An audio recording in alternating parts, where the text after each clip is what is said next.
Hi there, I just thought I'd make this video just to document and update some of the sources which I was talking about in the last two videos, where there's been a lot of activity in the comment section, and you can see my response video to that yesterday. But I was asked a question, where am I getting this stuff from to do with the ELTs, and I have explained it, and it's in my videos. I'll show you which blog post to go to, and it's got links to this stuff. But I'm going to show you some of the physical documents that I've collected over the years, where I do get this information from with my research, and a lot of the information I do get, which I cover, is official information. It's not again, it's not theories, it's not my opinion. I'm just reading out some of these testimonies that's in the commission file. So without further ado, I'll kick off a little bit. I have laid some of this stuff out. So I'll start with some of this because this is just going to be a bit easier to do, I think. Hang on. So this is the memorandum for the record. This is a commission sensitive document. There's the code there. You can look that up. If you go on my sidebar to my documents, you'll probably be able to find that. It's all archived. If you look up the documents, like I said, I've made all my documents available in digitally. So there you go. So this is what this bit here I want to touch on a little bit. So this is David Batiglia, I think his name is there. This is his interview, October 1st, 2003. So he speaks about the ELTs here. So it says, at this time, he recalled that two aeroplanes were broadcasting ELTs, which is emergency locator transmissions. An ELT, he says here, which is quite contradictory, I admit that, but I will show other evidence to show that this is actually factually incorrect, what he's saying here. So he says, an ELT can be set off manually, but usually happens in case of a crash. It is always difficult to determine the origin of an ELT.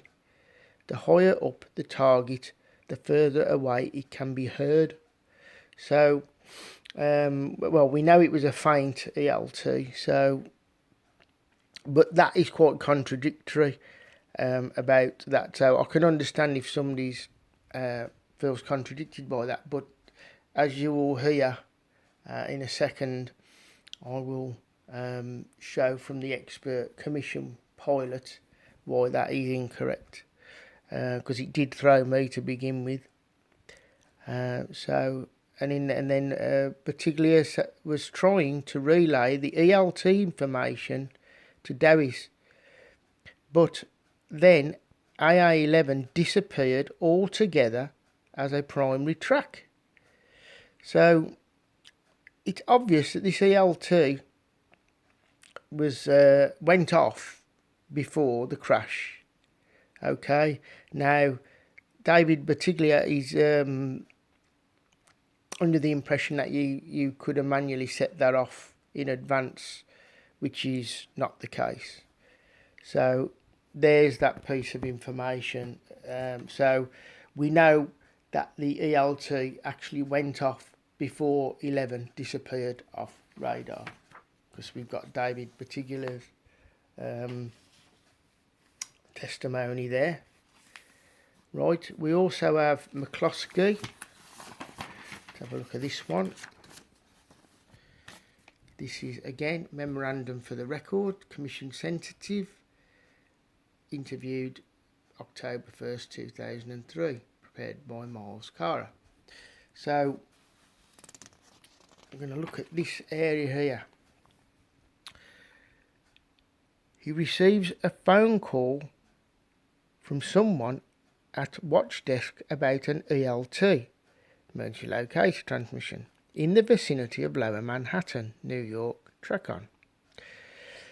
When that report came in, the target was gone. So again, we've got the ELT prior to the target disappearing.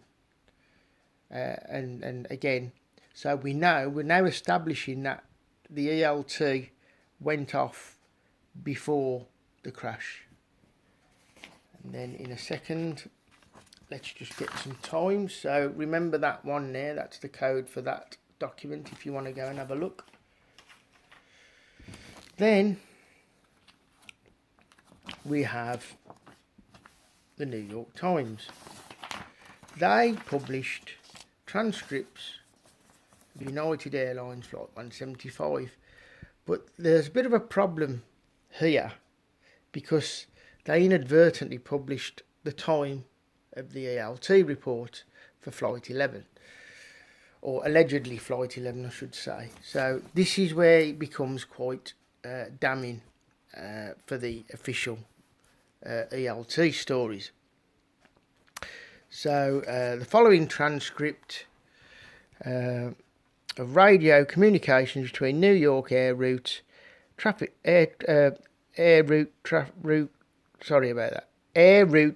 Control Center R42. So let's just go down here. Here's the time. Now we know Flight 11 crashed at 8:46. But it says there, USA 583, I just picked up an ELT, emergency locator transmitter, on 121.5. It was brief, but it went off. So that's at 8:44. Now we know that's over 2 minutes too early. And this is why this is going to be damning evidence in a moment, which is what really alerted me to all this issue. And then we've got this other document. Now that was for Flight 11. We know the time was 8:44:05.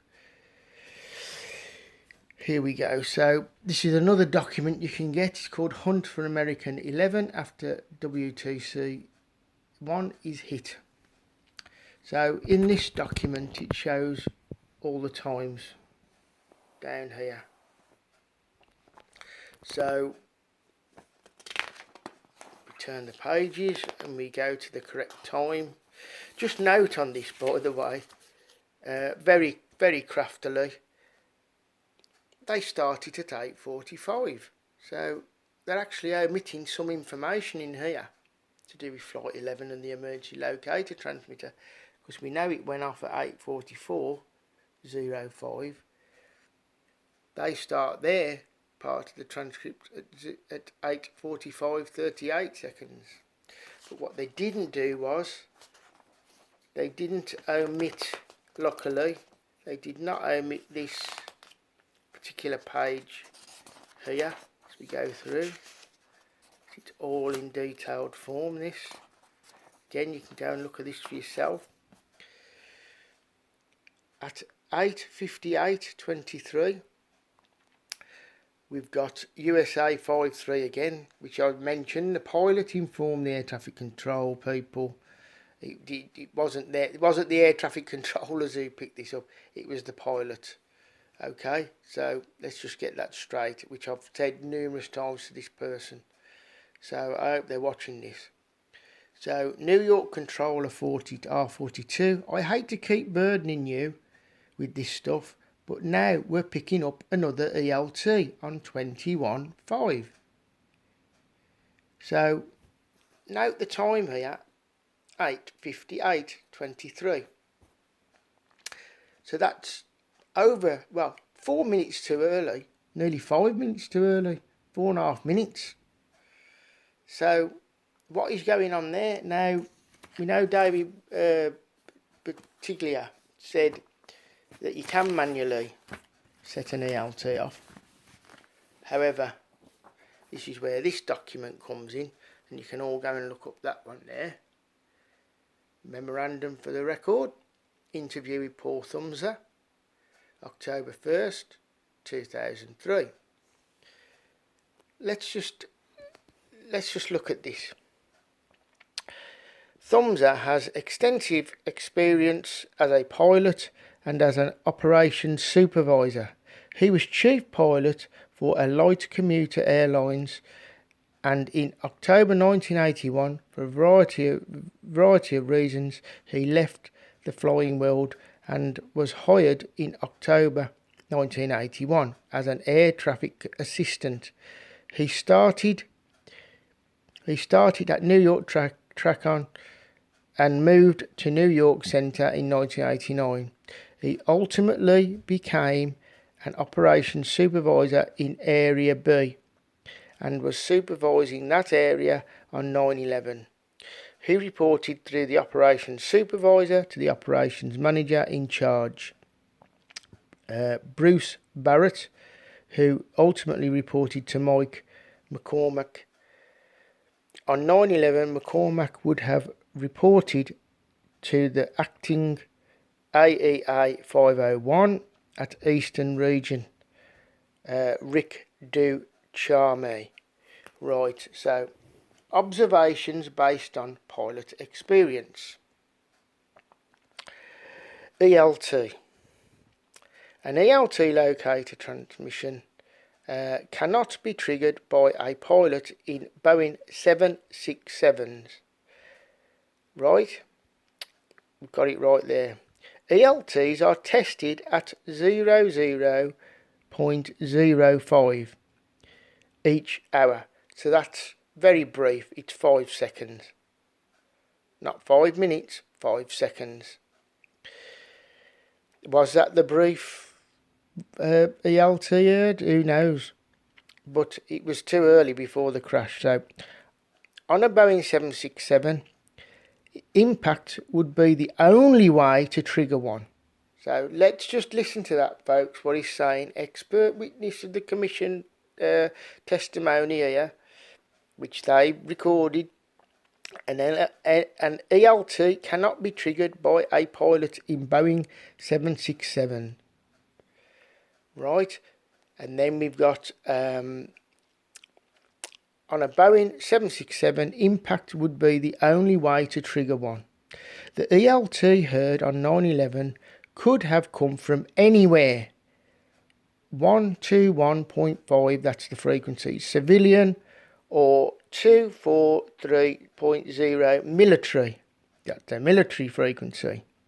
A lot of times when ELTs is received outside the testing time, a pilot will report that they set it off. So, Rescue Coordination Centre. The Rescue Coordination Centre is operated by the Air Force, and they are in contact for credible ELTs. Staff note, we visited the Rescue Coordination Centre and they receive all ELTs. So many, in fact, that they are a nuisance and they have special procedures software to manage that.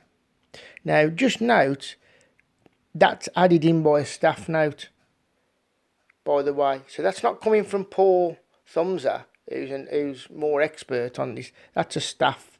That's added by the staff. Okay, so we don't have to take that as 100%. That could be just added in. We got no idea whether that's true, and it's not coming from an expert as far as I'm concerned.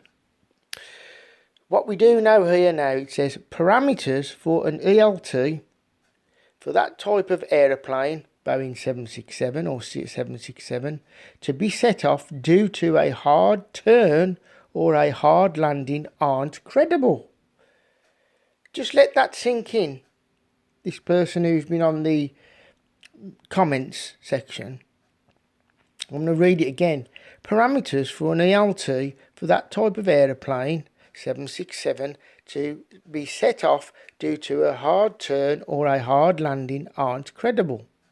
The sensitivity setting on those ELTs is not low. For example, on the Egyptian air crash into the ocean where Ocean, there was no ELT set off. Thumser was the midnight supervisor, and therefore the OMIC that night, don't know what that stands for, he vectored an aeroplane to, turn the page, investigate, and that plane did not pick up an ELT. Based on that example and others, he judged it would have to be a serious impact to set off the ELT. Well, there you go. I rest my case, and I have presented there 840 foot. It went off too early, and you cannot trigger them, as Paul Thumser has said, in a Boeing 767.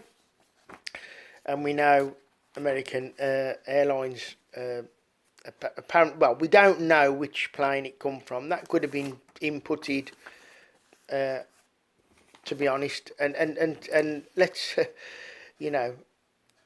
let's just look at these documents, what I'm presenting here. So I'll give 5 pieces of official evidence there. And just to note, this book here, Touching History by Lynn Spence, also covered about the ELTs. So just move that, which was here in her book. There. Designed to be transmitting when a plane crashes. So there you go, more evidence. I've cited this book quite a few times. It's got quite a lot of information in it, so I'm going to leave it there, guys. I just thought I'd jump on and do that so people can see all the sources and go and check all this for yourself. Like I say, don't take my word for it, but at the end of the day, I'm an honest researcher.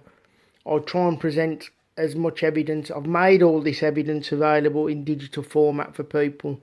I've took the time out to do that, and so people can investigate themselves. But as I said yesterday, if this person is going to ignore all this, then I'm sorry, that's not a legitimate truth seeker, in my opinion. If you're just going to keep ignoring and repeating the same thing. Anyway, I dealt with that yesterday, and I'll leave it today. And have a good weekend all, and I'll be back again soon. Bye for now.